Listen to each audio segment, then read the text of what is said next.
नमस्कार. जनता दरबारामध्ये आपणा सगळ्यांचं हार्दिक स्वागत. सर्वप्रथम 2017 या नवीन सुंदर यशस्वी वर्षासाठी आपणा सर्वांना मनापासून अनेक अनेक शुभेच्छा. मंडळी, 2017 हे वर्ष तुम्हाला सगळ्यांना सुख, समाधान, आनंदाचं, मुलाबाळांचं, नातलगांचं, कुटुंबियांचं, समाजाचं, जगाचं भलं करणारं ठरो, हीच मनापासून शुभेच्छा. मंडळी, दिवस कसे भराभर जात आहेत ना, रोजच्या धवडग्यामध्ये लक्षातच येत नाही. पण हे सगळे दिवस जातात कुठे असाही प्रश्न पडत असेल. त्यासाठी क्षणभर डोळे मिटा आणि हे सगळे आपले दिवस कुठे गेलेत याचा विचार करा. बघा मंडळी, या प्रत्येक दिवसाला ना काहीतरी आठवणी चिकटलेल्या असतील. या आठवणी काय आहेत त्याही एकदा जगा आणि मग या सगळ्या आठवणीतून आपलं काही करायचं राहिलेलं आहे का हेही लक्षात घ्या. आणि मग 2017 हे जे नवीन वर्ष आहे ना, ह्या वर्षामध्ये नव्या उमेदीनं, नव्या ऊर्जेनं जगायला लागा. खूप काही गवसल्याचा आनंद तुम्हाला मिळेल. अर्थात त्यासाठी तुम्ही सकारात्मक राहा. आणि अर्थात सकारात्मक म्हणलं की जनता दरबार आलाच, कारण सकारात्मकता आणि जनता दरबारचे एक अतूट नातं निर्माण झालेलं आहे. त्यासाठी जनता दरबारमध्ये आपण सगळ्यांनी सामील व्हा. त्याच अनुषंगाने मागच्या भागामध्ये आपण अमरावती जिल्ह्यामधला सिंचनाच्या ज्या सोयी करण्यात आलेल्या आहेत ना, त्याविषयीची संपूर्ण शास्त्रोक्त माहिती जाणून घेतलेली होती. आणि खारपाण पट्ट्यातल्या त्या भागामध्ये सुद्धा शेततळ्यांनी संपृक्त गावं निर्माण करण्याचा अमरावती पॅटर्न काय आहे तो आपण मागच्या भागामध्ये जाणून घेतला होता, जो आपल्या सगळ्यांना खूप आवडला आहे. तुमच्या प्रतिसादावरून आमच्या लक्षात आलेलं आहे. तेव्हा आपण सगळ्यांनी जनता दरबारचा प्रत्येक एपिसोड बघायला पाहिजे आणि जनता दरबारमध्ये सामील व्हायला पाहिजे. त्यासाठीच तुमचा आमचा सर्वांचा जनता दरबार.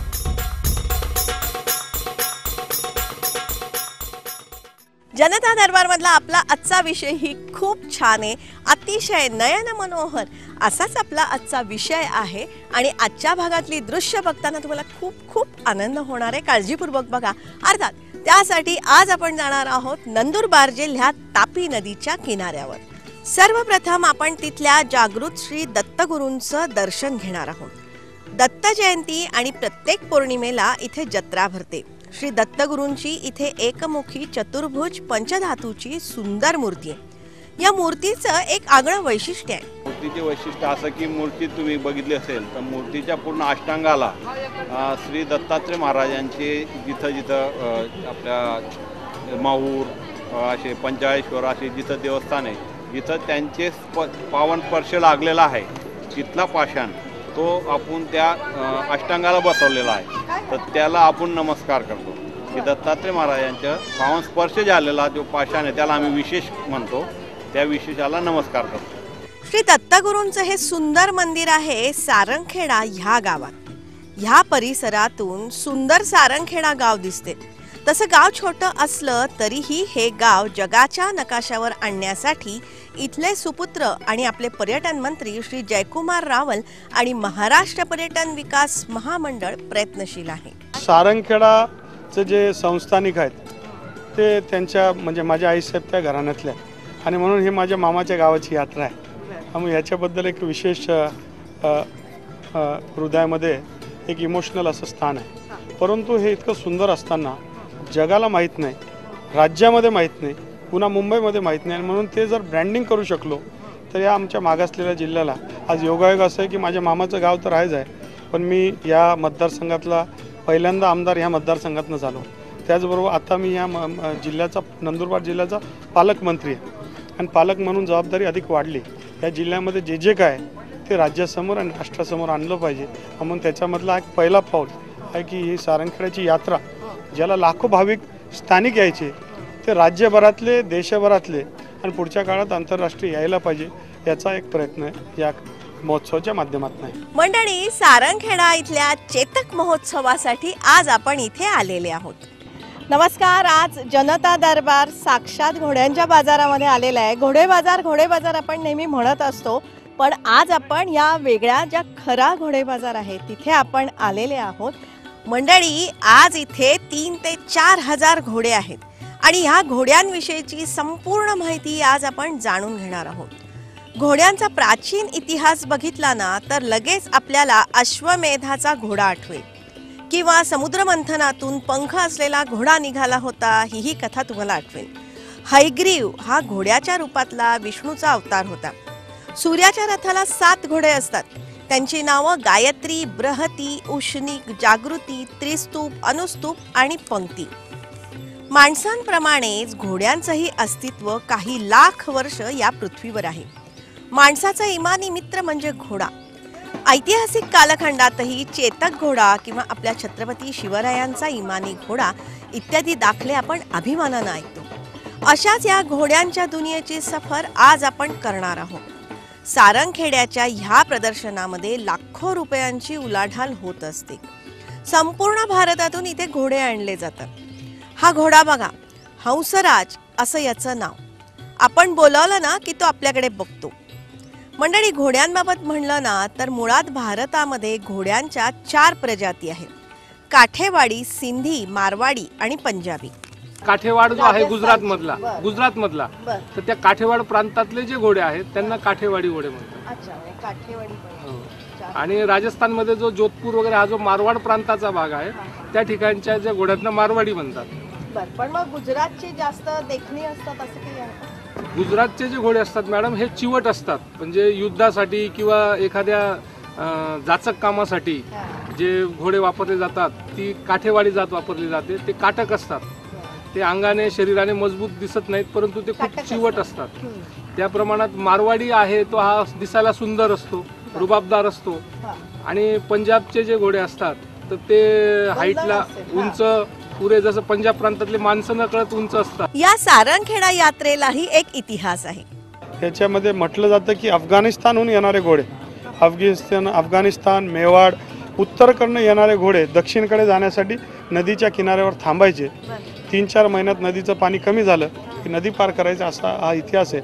म्हणून ते अफगाणिस्तान आणि मेवाडवरनं येत असताना त्यांच्याबरोबर त्यांचे ड्रायफ्रूट वगैरे सुद्धा घेऊन यायचे. ते सुद्धा विकायचे. आणि नंतर यात्रा इथे सुरुवात झाली. उत्तम घोड्यांची लक्षणं नेमकी कुठली असा प्रश्न केला तर ती 72 लक्षणं असतात. त्याच्यात देवमन असतं, त्याचे बालभौरे असते, जे लक्षण असतात. हे बघा मॅडम, हे जे लक्षण आहे ना, हा जो भौरा आहे ना हा इथं माथ्यावर असणार. इथं 2 भौरे असतात, इथे 2 भौरे, ते लक्षण आहे. आणि हा देवमन असतो. अच्छा. हा जो आहे ना हा त्याचा देवमन असतो. अच्छा. हा जेवढा देवमन मोठा हा जेवढा देवमन मोठा त्याची प्राइस तेवढी जास्त असते. आणि हा हे बघा दात असतात. आता हा हे 2 दात झाले. आता हे दात मोठे होते तेव्हा 4 दात. म्हणजे आता 2 दात झाला तर हा 2-2.5 वर्षाचा घोडा आम्हीच्या समजला जातो. आपल्याला पंचकल्याणी घोडा असतो हे माहीत असतं. पंचकल्याणी म्हणजे काय तर घोड्यांच्या 4ही पायांवर किंवा खुरांवरती पांढरे पट्टे असतात आणि कपाळावरतीही एक पांढरा पट्टा असतो. इथे पंचकल्याणी ही जी घोडी आहे ही घोडी बघा, हिचं नाव मोरनी आहे. घोड्यांच्या डोक्यावरती भोरा, स्टार पट्टा असणे तसंच गळ्यावर, मानेवर काही लक्षणं असली तर त्या घोड्यांचं मूल्य वाढतं.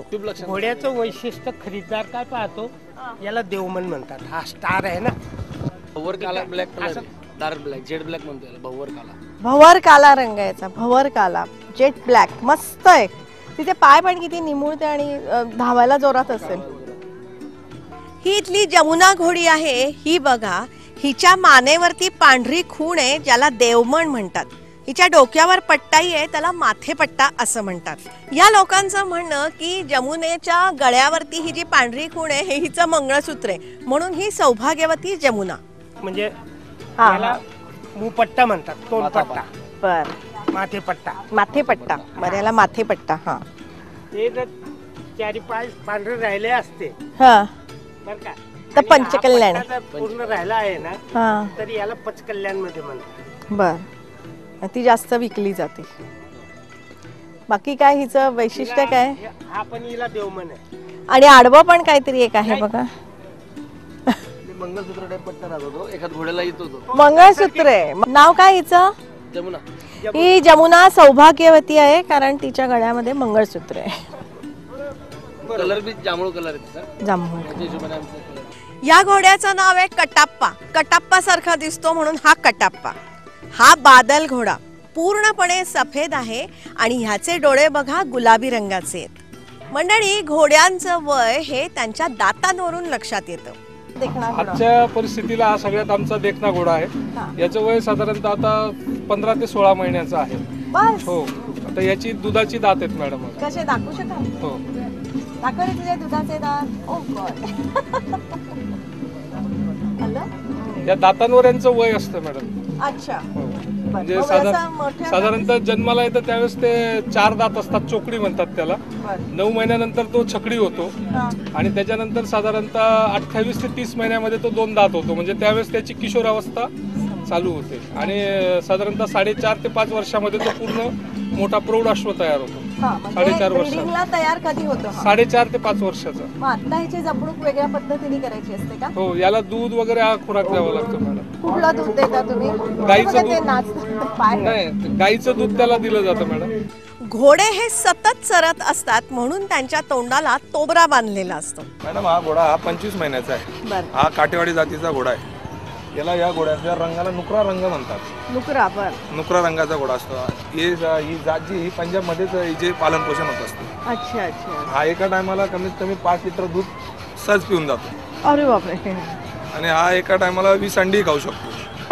आणि दिवसातनं कमीत कमी 10 किलो भुस्सा खाऊ शकतो. त्याला आणि चंदी देतात की कुठे? हो, चंदी देतो मॅडम. घोड्याला चंदी सुद्धा खायला देतात. ती नेमकी कशी तयार करतात तेही बघू आपण.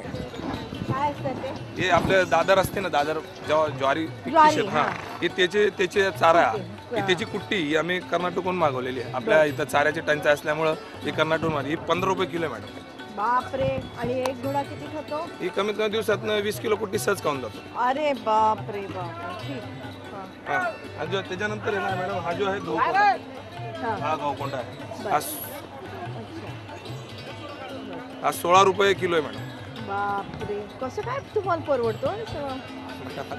बरं, आता हे सगळं एकत्र हे सर नाही, हे पाणी लावून हे एकत्र केलेलं असतं. हे पाणी लावलं असतं, मग त्यानंतर ना सर्व मिक्स करून त्याचं. घोड्यांना खरारा करणं हेही महत्वाचं. खरारा म्हणजे आपल्याला ज्या पद्धतीने शरीराचं चुळचुळ करतं यांचं, त्यावेळेस ते यांची जी केस असतात कंगव्या टाईप, तर त्याच्याने हे सगळं साफ केलं जातं. त्याच्याने त्याच्या ॲक्युपंक्चरचं काम होत असतं मॅडम. म्हणजे त्याच्यात मेडिकल सायन्स आहे की याचे जे व्हेन्स आहेत रक्ताच्या, तर त्या खुराडा मारल्यानंतर त्याची स्किन मधून ते सगळं रक्तप्रवाह सुरळीत चालून तो फ्रेश होत असतो. आणि मंडळी, आता घोडे नाचवणं म्हणजे नेमकं काय तेही जाणून घेऊया. घोडे नाचवणं हा एक प्रकारे लेफ्ट राईट कदम तालचा प्रकार असतो. तुम्ही करू शकता? आम्ही करू शकतो आमच्या घोड्यांकडून. आपण करू. कशासाठी करायचं? फिटनेस नाही, त्याचा फिटनेस असतो. म्हणजेच मंडळी, घोड्यांना कदम ताल करवतात आणि त्यांच्या पायांना घुंगरं बांधतात आणि मग त्यातून नयन मनोहर नृत्य सुरू होतं. ह्या जत्रेमध्ये आम्ही वेगवेगळ्या प्रकारची अश्वनृत्य बघितली, अगदी नागिन नृत्य सुद्धा बघितलं.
या घोड्यांच्या साज शृंगारासाठी सुद्धा इथे दागिन्यांची भरपूर दुकानं होती. गले में कितने का ये 250 रुपये का. ये पाँव को बांधने का. पाँव में. और घुंघरू भी बांधते हैं ना पाँव में. वो कौन से है? ये नचाने का है. अच्छा. ये गले का घुंघरू है. ये घोड़े जब खड़े रहते हैं तो पीछे बांधते पाँव से, ये कंट्रोल है पछाड़ी. ये मोर का घोड़ा चमके नहीं. जाफड़ी है। मंडळी, सारंगखेड्याची ही घोड्यांची जत्रा किंवा चेतक महोत्सव हा अतिशय लोकप्रिय आहे. नंदुरबार भागातल्या आदिवासी संस्कृतीचं दर्शनही या जत्रेमध्ये घडवलं जातं. इथे यात्रेसाठी मुक्काम करण्यासाठी MTDC तर्फे सुंदर तंबूंची व्यवस्था करण्यात आली होती. आणि मंडळी, यावेळेची ही जत्रा अविस्मरणीय ठरली ती आपल्या मुख्यमंत्र्यांच्या उपस्थितीमुळे. माननीय देवेंद्र फडणवीस सरांनी जत्रेची पाहणी केली. त्यांना मानवंदना दिली सुंदर पांढऱ्या उमद्या अश्वानी. मंडळी, हा सारा नजारा बघून एक प्रकारचं भारावले पण नक्कीच येतं. म्हणूनच हा सारंगखेड्याचा हा चेतक महोत्सव जगाच्या नकाशावर नेण्यासाठी प्रयत्न करण्याचं आश्वासन त्या दिवशी व्यासपीठावरून दिलं गेलं. या छोट्याशा सारंगखेडा गावामध्ये विश्वविख्यात होणारं घोड्यांचं इथे यात्रा होत असते. अनेक लोक येतात आणि म्हणून जगासमोर खानदेशामधलं काय काय आमच्याकडे आहे ते सादर करण्याचा एक छोटासा प्रयत्न या कार्यक्रमाच्या माध्यमातून होतो. आज खरं तर सारंगखेड्याची यात्रा 400 वर्षापासून चालणारी यात्रा. अगदी मुघल काळापासून राणा प्रताप शिवाजी महाराजांपासून अनेक अश्व इथून विकत घेण्यासाठी अनेक सरदार अनेक राजे इथे यायचे. परंतु कुठेतरी काळामध्ये पाहिजे तसं मार्केटिंग, पाहिजे तसं ब्रँडिंग हे आम्ही राज्यभरात, देशभरात, आंतरराष्ट्रीय स्तरापर्यंत करू शकलो नव्हतो आणि म्हणून त्याची माहिती नव्हती. खरं तर मी राज्याचे मुख्यमंत्री यांच्या मनापासून आभार मानेन की पुढचा वर्ष 2017 हा व्हिजिट महाराष्ट्र वर्ष, की सबंध जगाला आव्हान, सबंध देशाला आव्हान की या आणि बघा महाराष्ट्राकडे काय. 2017 हे वर्ष व्हिजिट महाराष्ट्र म्हणून घोषित करण्यात आलेलं आहे आणि म्हणूनच महाराष्ट्रातले निरनिराळे उत्सव जगाच्या समोर नेण्यासाठी MTDC आणि आपण प्रयत्न करू असं पर्यटन मंत्री माननीय जयकुमार रावल सरांनी सांगितलं. आणि त्यांच्या या प्रयत्नांना आम्हीही पाठिंबा देऊ किंवा मदत करू असं माननीय मुख्यमंत्र्यांनी त्या दिवशी सांगितलं. की हा चेतक महोत्सव जो खरोखरच महत्त्वाचा होता, आज त्याला आंतरराष्ट्रीय स्वरूप देण्याचं काम हे जयकुमारजींनी या ठिकाणी केलं आणि त्याला मला निमंत्रित केलं, त्याबद्दल देखील त्यांचे मी आभार मानतो. खरं म्हणजे 300-400 वर्षाची परंपरा या महोत्सवाला लाभली आहे आणि या चेतक महोत्सवाच्या माध्यमातून इथे जे अतिशय चांगलं घोड्यांचं प्रदर्शन लागतं, अशा या प्रदर्शनामध्ये देशातले, जगातले उत्तम अशा प्रकारचे घोडे हे या ठिकाणी येतात आणि शेकडो वर्षाची परंपरा आहे की जे लढवय्ये आहेत, शूर आहेत, जे घोड्यांचा व्यापार करतात ते व्यापारी आहेत किंवा घोड्यांना आपल्याकडे देऊन त्यांचं संवर्धन करणारे नागरिक आहेत, अशा सर्व मंडळींचं आकर्षणाचं केंद्र सारंगखेड्याची ही यात्रा या ठिकाणी असते. आणि अनेक वर्षापासून सुरू असलेली यात्रा खरं म्हणजे जगाच्या नकाशावर आतापर्यंत पोचायला हवी होती. पण घोड्यांचे जे दर्दी आहेत त्यांच्या व्यतिरिक्त महाराष्ट्रात देखील फारशी ही यात्रा कोणाला माहिती नव्हती. पण यावर्षी ज्या भव्य स्वरूपामध्ये चेतक महोत्सव या ठिकाणी आयोजित झाला आणि त्याकरता संपूर्ण देशातला मीडिया देखील या ठिकाणी आलाय, मुंबईतनं आमचे पत्रकार आले आहेत, त्यांच्या माध्यमातून संपूर्ण देशामध्ये हा चेतक महोत्सव जाणार आहे आणि त्या माध्यमातून सारंगखेड्याचं नाव हे संपूर्ण देशामध्ये जाईल. याकरता मी खरोखर आपल्या सर्वांचं अतिशय मनपूर्वक अभिनंदन करतो. मंडळी, ह्या कार्यक्रमामध्ये खानदेशातल्या गुणी आणि यशस्वी व्यक्तिमत्वांचा सत्कार माननीय मुख्यमंत्री देवेंद्र फडणवीस सरांच्या हस्ते करण्यात आला.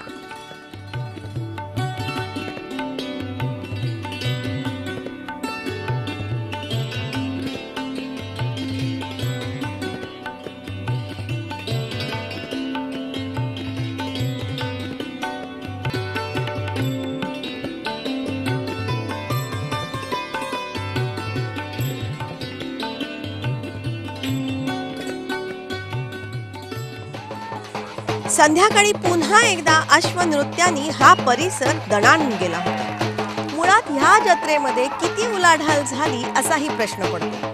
करोडो रुपयाची उलाढाल होती. म्हणजे अगदी शेववाल्यापासून कुल्फीवाल्यापासून तर करोड रुपयाचा घोडा असणारा आपण जर मागे बघितलं तर जवळपास तो 75 लाख 1 कोटीचा घोडा आहे. तर त्या घोड्याची किंमत त्या शौकींच्या याच्यावर असते आणि मग करोडो रुपयाची उलाढाल होत असते.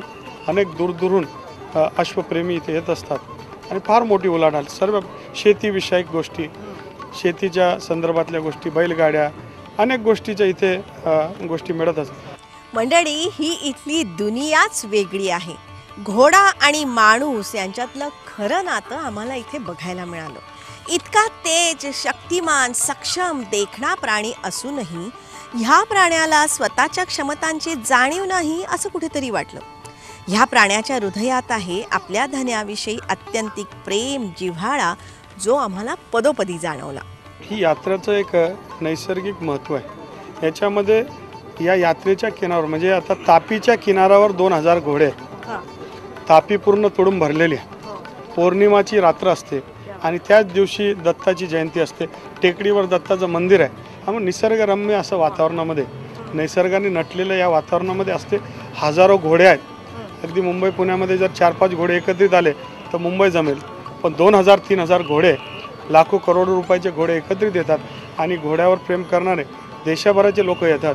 मग याचं एक विशेष महत्त्व आहे। याचा आनंद वेगळा। अनेक लोक येतात, तंबूंमध्ये राहतात, नदीच्या किनाऱ्यावर आंघोळ करतात, दत्ताचं दर्शन घेतात आणि यात्रेमधलं जे काय खानपान आहे त्याचा आनंद घेत असतात। मंडळी, दिवस कलू लागला। भरभरून वाहणारी तापी नदी, दत्तगुरूंच्या मंदिराचा कळस, घोड्यांचं नृत्य, बाजार, उजळलेले तंबू, त्यातच रंगीबेरंगी पावरा आहे आदिवासी नृत्य, राजस्थानी संगीताची धून आणि ह्या वातावरणाची ऊर्जा असलेली गर्दी, या साऱ्यांचं एक अनामिक गारुड आमच्या मनावर झालं होतं। पाय निघत नव्हता। मंडळी, ते सुंदर अश्व, त्यांच्या नजरेतला ओलावा, जिव्हाळा, आपुलकी, प्रेम सारं बरोबर घेऊन आम्ही तिथून निघालो पुढच्या दत्त जयंतीला ह्या जत्रेमध्ये परत येण्यासाठी। आता पुढची जी यात्रा असेल, अश्वाची अजून यात्रा असतात, पण अजून आमच्याकडे होळीची यात्रा आहे, अनेक यात्रा होतात, छोट्या यात्रा होतात, पण ही जी मोठी यात्रा आहे ही वर्षभरात एकदा होते। पण याला अश्वचं केंद्र म्हणून विकसित करण्याचा आमचा प्रयत्न राहणार। आपण ही सगळ्यांनी पुढच्या दत्त जयंतीला या चेतक महोत्सवामध्ये जरूर सामील व्हा। त्याच अनुषंगाने या महोत्सवाची संपूर्ण माहिती देणारा आपला हा आजचा एपिसोड कसा वाटला हे तुम्ही जरूर आम्हाला कळवा। त्यासाठी आमच्याशी संपर्क साधण्याचे जे पत्ते आहेत ना ते तुम्ही जाणून घ्या। आमचा ईमेल ID आहे janatadarbar@yahoo.in। आमची वेबसाईट आहे, तिचा ॲड्रेस आहे www.janatadarbar.org। हे जाणून घ्या, आमच्या वेबसाईटला भेट द्या। फेसबुकवरती जनता दरबारचं स्वतंत्र पेज आहे। हे पेज तुम्ही जास्तीत जास्त संख्येने लाईक करण्याची आवश्यकता आहे। तुमच्याकडे काही विचार सूचना असतील ना तर त्याही तुम्ही या पेजद्वारे आमच्यापर्यंत नक्कीच पाठवू शकता, किंवा नेमका कुठल्या दिवशी कुठला एपिसोड आम्ही दाखवणार आहोत याची आगाऊ सूचना या पेजवरती आम्ही दिलेली असते, तेव्हा या पेजला तुम्ही भेट देण्याची आवश्यकता आहे। जनता दरबारमधल्या पहिल्या 53 एपिसोडची माहिती देणारं एक पुस्तक तयार केलेलं आहे। त्या पुस्तकाची सगळी माहिती या पेजवरती आम्ही दिलेली आहे, तेव्हा हे पेजला तुम्ही भेट देण्याची आवश्यकता आहे। जनता दरबारचा एक पॉझिटिव्ह ग्रुप आम्ही फेसबुकवरती तयार केलेला आहे। तो जर का तुम्हाला जॉईन करायचा असेल तर तशा प्रकारची रिक्वेस्ट तुम्ही फेसबुकवरून आमच्यापर्यंत पाठवण्याची आवश्यकता आहे, कारण ह्या ग्रुपमध्ये आम्ही सकारात्मक विचारांची आदानप्रदान नित्य करत असतो।